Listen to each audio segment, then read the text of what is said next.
But now I'm delighted to welcome someone who has been on the front lines of fighting the subversion of the British Isles into Airstrip 1 of the European federal superstate.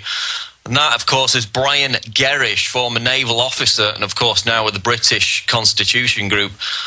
And also, I might add, the man who basically was the first to lift the lid on the sinister common purpose organisation which has infested its operatives into every level of British society. So we're going to cover a host of interesting topics today. Brian Gerrish, good morning and welcome to the Alex Jones Show. Yeah, good morning, Paul, and thank you and Alex and all the rest of the crew for giving me an invite to speak. Well, you're welcome to be back on the show. First of all, obviously, you've been a guest previously, but before we get into the whole Liam Fox issue and the cover-up surrounding that, just tell us about your background and how you first began to uncover groups like Common Purpose and what they were up to in the United Kingdom.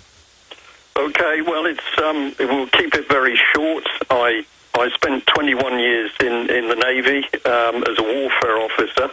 I left in 1993.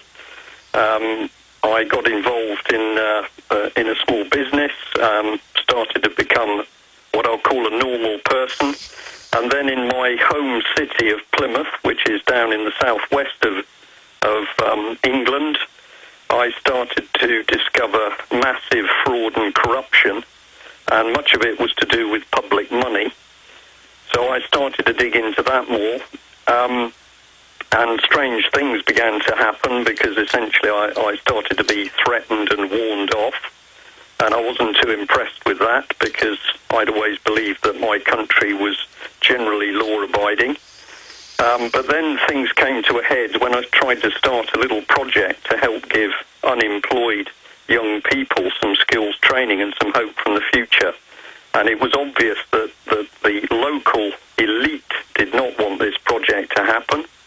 And when I started to investigate why, not only did I get threatened more, including death threats, but I discovered a very sinister little organisation called Common Purpose at work. And essentially, I'll say now with hindsight, because it's much easier now to look back and put the pieces together, the reason that I was treated in the way I was treated was because I was trying to help people, I was trying to help create jobs, I was trying to get confidence back into local communities, when unknown to me at the time, the government policy was the exact opposite. It was to destroy jobs, it was to break down communities, and it was to reduce young people to unemployed druggies. So that was the start of it. When I then began to really research into the subject and I began to get very good people helping me, we discovered that this organisation, Common Purpose, which calls itself a charity, but what it was really doing was inserting a very, very dangerous political agenda into everywhere it could get. And Common Purpose was and still is, it's in the political circles, it's in schools, it's in hospitals, it's in the military, and their so-called graduate leaders are pushing forward the overall political agenda which is causing such problem. Now, when you were setting up the show, somebody mentioned communism. We're not fighting communism, we're fighting something much more dangerous. It's Gramsci is the man we should be looking at.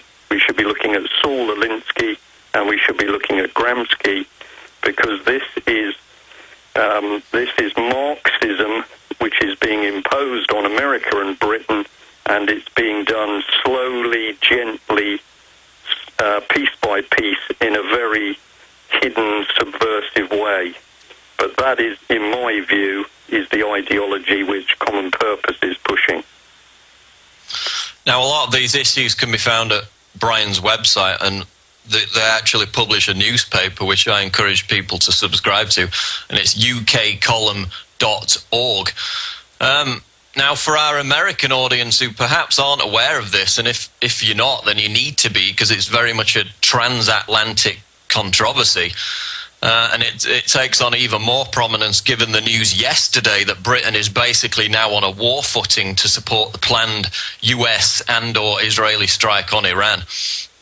And this was a major story last month in the United Kingdom, and it was, of course, the resignation of British Defence Secretary Liam Fox, which came as a result of his relationship with the lobbyist and all-round globalist insider Adam Werrity.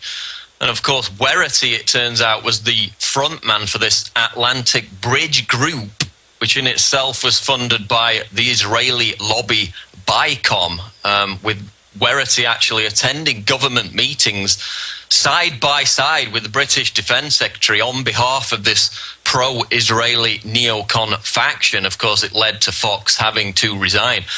Brian, this Werrity Fox Atlantic Bridge BICOM issue, I mean, the tentacles run deep.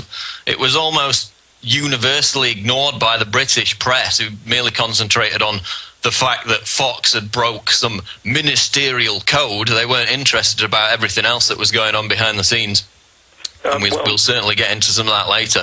But just how deep does this scandal with Liam Fox, Werrity, and all these shadowy lobbyist groups run? Well, the answer to that is it runs very deep. I'll just pick up on your point of what the British media did at the time. It was very interesting to watch what happened, because most of the British media just simply focused on Liam Fox's relationship with Werrity as his best man, and the fact that they dressed very in a similar style, and they clearly stayed with each other on a regular basis.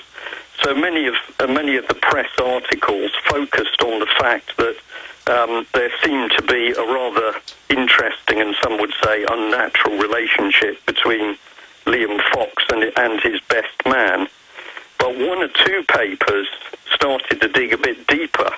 But when they produced articles, the articles contained information, but it was very confusing. It was very hard to piece together what they were actually talking about. And I can say that we and a large number of other people have done a lot of research on this. And if I may, I'll just take listeners through some of the things that we now know. So if we set the scene, we've got British Secretary of State for Defence, Liam Fox.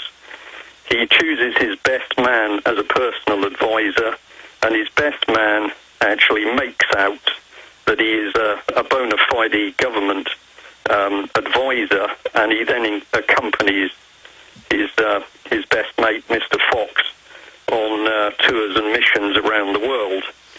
So there was instant deception that you had somebody who was not security cleared being touted as if they were part of the British government. That was Mr. Werrity. But Werrity had set up a number of organisations which we really need to look at very closely, and certainly Americans need to look at this very closely, because these are the tentacles that are working very hard to drag both Britain and America into further wars. But I'll just add at this point that, of course, Britain almost has no armed forces left. Most Americans will simply not understand how big the cuts have been on British military. So when our Prime Minister David Cameron is talking about wars against Iran, it's not going to be a major effort by the British. It's going to be American lives that are lost fighting Cameron's warmongering.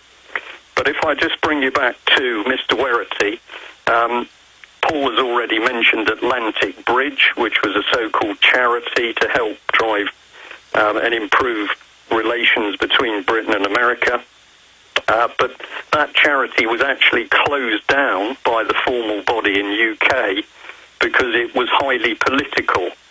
And under the charity rules in the United Kingdom, you can't be political if you're a charity. So the Atlantic Bridge organisation was fraudulent itself. And when you look behind, we find, for example, people like John Falk, who's a US defence lobbyist, linked in with an organisation called Kestrel in the USA, which is ultimately linked through to Blackwater or Z. So we're not seeing just an innocent best man who happened to set up a charity to help relations with Britain and America. We're seeing a man who's intimately connected in with what I regard as international mercenary organisations.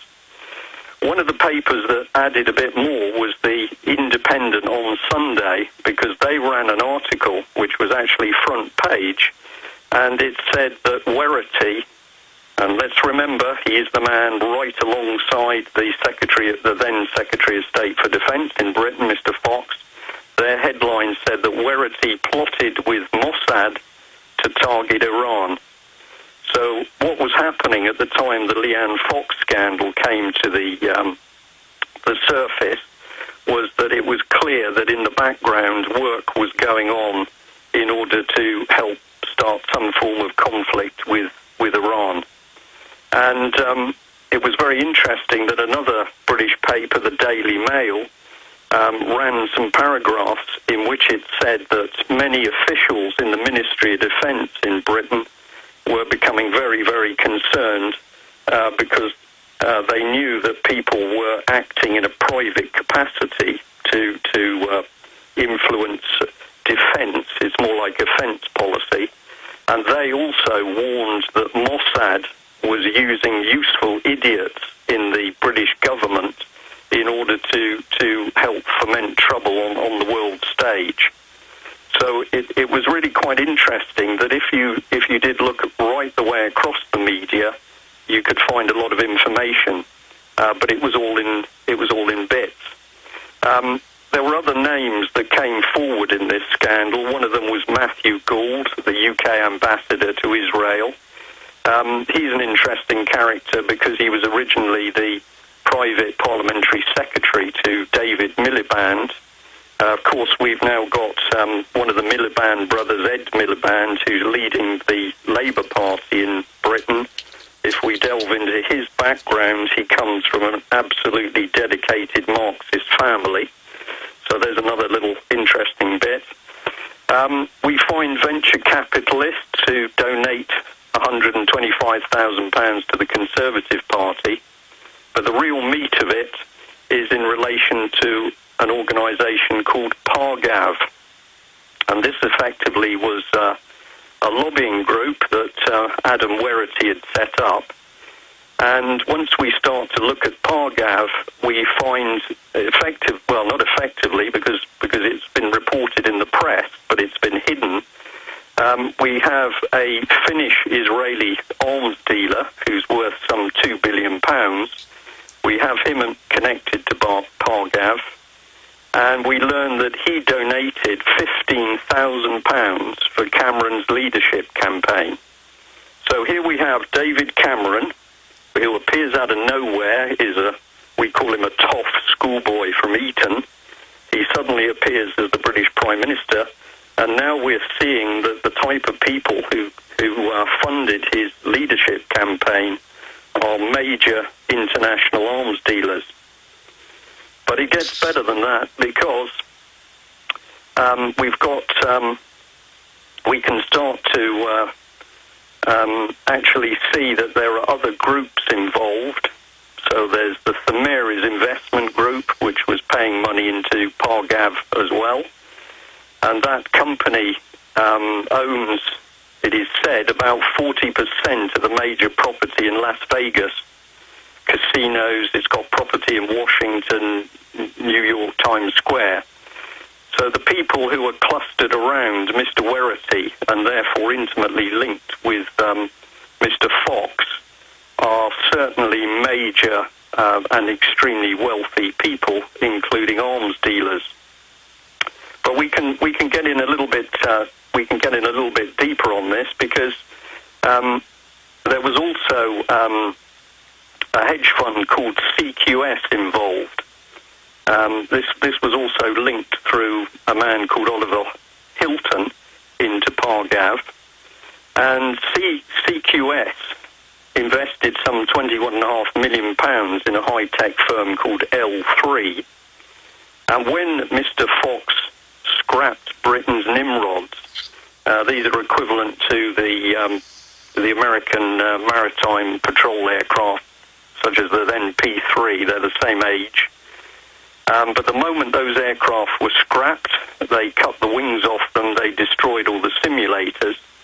But by an amazing coincidence, they were then replaced by 3 Boeing RC-135 aircraft worth 650 million, and those aircraft came from L3.